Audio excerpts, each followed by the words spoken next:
This piece is called Poetics of the Rhizome. I've grown roots into the minds of friends and strangers, and they have grown roots into me. I'm better for the kindness they've shown me. I speak in borrowed octaves.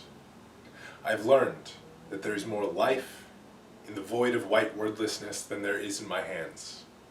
I've been caged for 11 weeks in branches and roots and leaves, with my wooden limbs shook by wind and foolishness forgotten in the passing of days.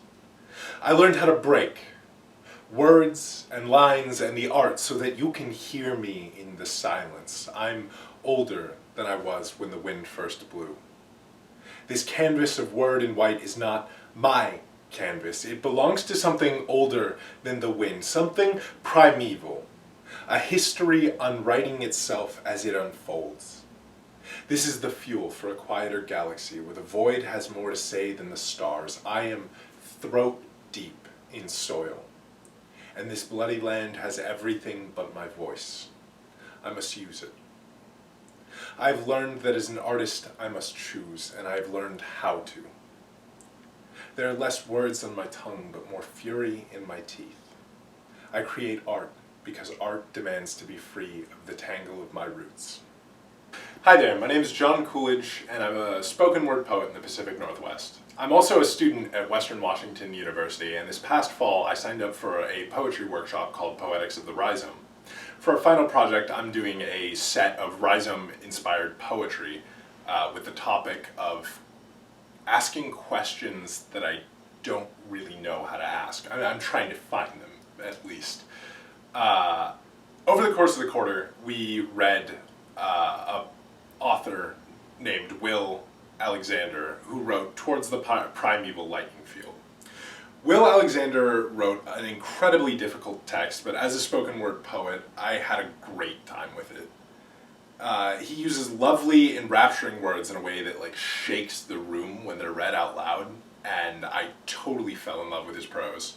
His meaning, however, is really difficult to pin down. He writes in distinctly Latinate prose, and it just inundates the reader in an ocean of energy that just subverts the rules of Western poetry in a lot of ways. He deals with a lot of themes of decolonization, and it really just forms this interesting style. As I wrote the following poem, Nothing New, I began to find myself moving through my own ocean of energy, and I started to let go of a lot of my concrete meanings and just let the words kind of carry me through to find this interesting nothing space. So this is in a different style than Will Alexander, but I'm channeling the poetic spark that I got from reading his text. This piece is called Nothing New. The start of Nothing New came in August, when I still thought of myself in hues of orange and black. I found myself in a vacant public bathroom. I stared in the mirror a few seconds too long and thought that I probably should not. I probably should not devote myself to nothing in the way that I have, but the pleasure of small things that dance in between the lattices of plaster beg me not to forget. What does it mean? Nothing comes from answering a question with a question. Where does nothing come from? I already know that, but how can I ask it? Not in a way that I could understand. Nothing you know could be an answer because you can't even ask a question. The answers are dances in the lattices of snowflakes. You know nothing or anything or even pleasure. But if you did, you'd know nothing new ever comes from questions you already know how to ask. So ask nothing of yourself and let new things come and whisper new nothings to new lovers and reap the harvest before autumn. Change your color when it becomes convenient because nothing matters the way that you do when you're staring yourself down in a public restroom. I probably should not continue down this path, but if I lose nothing, then I gain nothing, and why the fuck would I do that? If I've learned anything, it's that you should never know the name of the nothing you're chasing, because if you do, you might catch it, and if you catch it, then what? What then? This piece is called Chatter. The overcast is an ocean, and you've been afraid of the sea since you were 6. Dive into the gray light of morning like your lungs were made for sea salt. Watch your neighbor light the first cigarette of the day. Wait until he leaves. Waste the afternoon and the evening. Wake up every subsequent morning feeling the way you were, slipping farther back into a wardrobe of grins you don't wear anymore. Stale cigarette smoke doesn't cling to your clothes. Your feet stay dry until it rains. The color green feels less important. Sleep for the first time in years. Wake up every subsequent morning and brush your teeth. Notice they're more yellow than they were. Throw away the pack of cigarettes sitting on your bookshelf in defiance of the damage you've done. Ask yourself what the use of a poet who knows his own name is. What art can you make if you're at peace with what you are? Decide that the nature of the question makes it inapplicable to you. Wake up every subsequent morning colder than you were the previous one. The leaves are dying and everyone else thinks it's beautiful. Don't take that away from them. The things that you want to eulogize matter to the teeth you keep in a closet. Wake up every subsequent morning to celebrate the fact that morning has come at all. Summer becomes fall. You get older. You don't see the point in celebrating seasons because you think it might be a feeling, not a month, that they're looking for. Wake up every subsequent morning thinking about how you used to swear that you'd never be happy living the life that you do. Check the wardrobe for the set of teeth you wore for that grin, and when you find them, polish them. Forgive them for lying.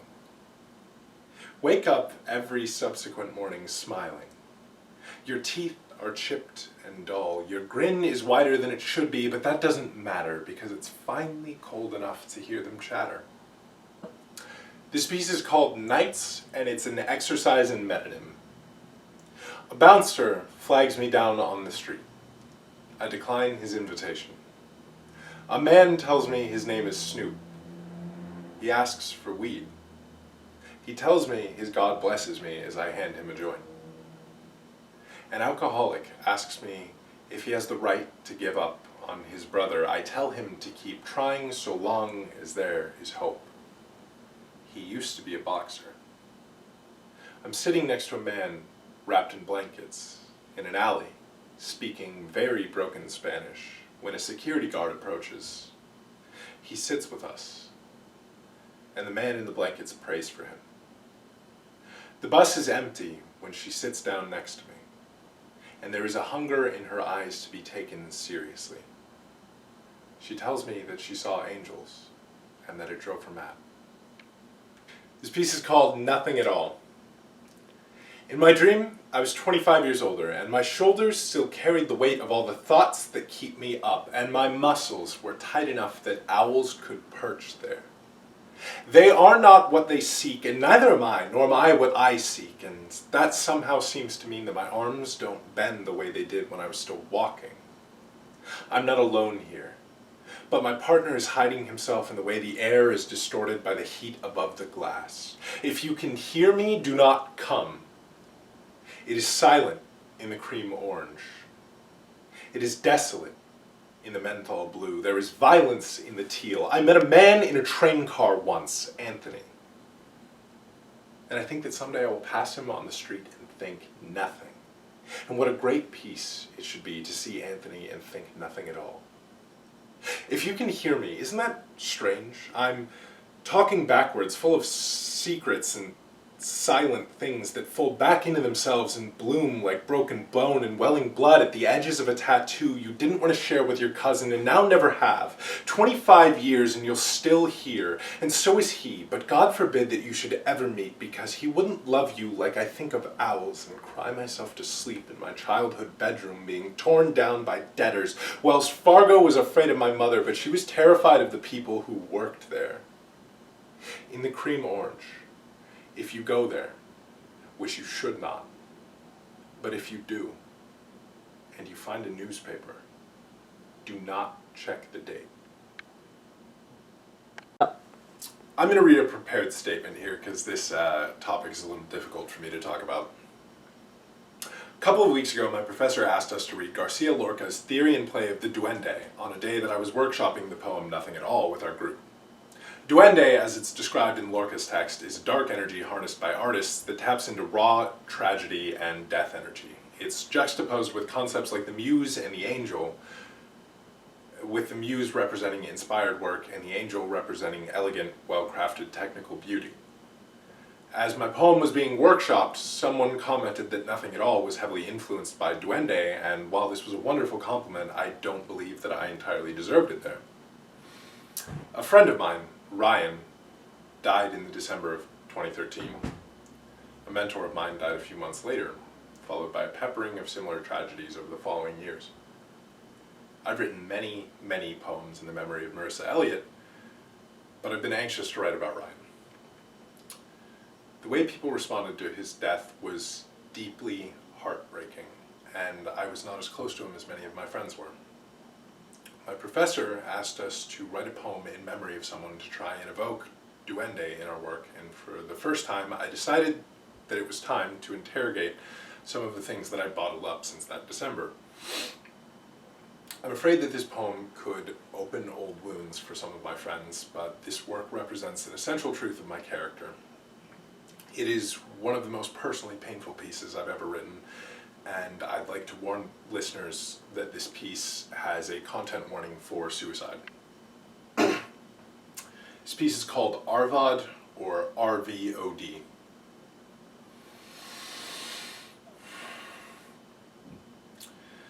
They found you on a goalpost, the soccer field of the middle school where I met you. Someone made a Facebook post about how the field looked with red and blue lights on it, the shadows of first responders.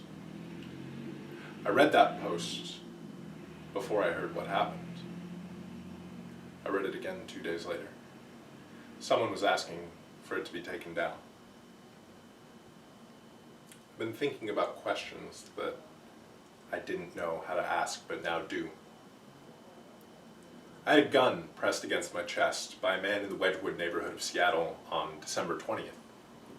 You died on the 4th. They found you on a goalpost of the soccer field in the middle school where I met you. I was canvassing door to door for marriage equality. I thought I wanted him to pull the trigger. I told him that. I thought about killing myself on December 4th. I found out you had the next day. I went to your memorial 10 days later, and I still lose sleep over taking a selfie at it. I've been thinking about questions that I didn't know how to ask. I know them now. I can feel the consonants in the back of my throat like bile, like heartburn building up. It's foul. My best friend pulled the car over on December 23rd and cried into my chest. He wanted to kill himself too, just like you. I told him not to, and I felt like a hypocrite. They found you on a goalpost of the soccer field of the middle school where I met you. You were never as alone as you thought you were, not even in death. Our friends followed you into the dark. They played Kid Cudi and Simple Gifts at your memorial. Your name is tattooed on limbs and tongues, carved into wood and flesh and memory. They found you on a goalpost, the soccer field of the middle school where I met you. I want to say goodbye.